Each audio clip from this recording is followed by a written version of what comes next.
banaye tuli ne muganda waffe Masaba obusibe buggwa musajja wattu tumugjeyo era tuli naye wano eno agenda sooka ayogereko nammwe eddakiika emu jasi yakubeebaza ebingi ali byogeredda nze amanya n'eddoboozi batoke nga ninge Masaba kulikayo mukomera. Njagala kubeebaza mwenna abatubeereddemu okusooka njawo kwebaza ekibiina kya National Unity Platform, neebaze famire yange, neebaze looya wange akoze omulimu gw'amaanyi, Mukama amutuweera omukisa.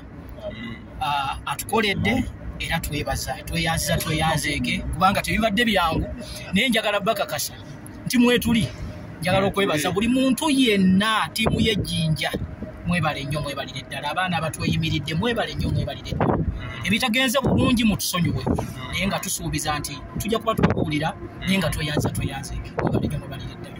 Kale baganda bange ndooza musajja mukonfaminze mumulabye yeye abeebazizza mwenna okutandikira ddala ku kibiina kya National Unity Platform na buli muntu yenna mubeere bulungi.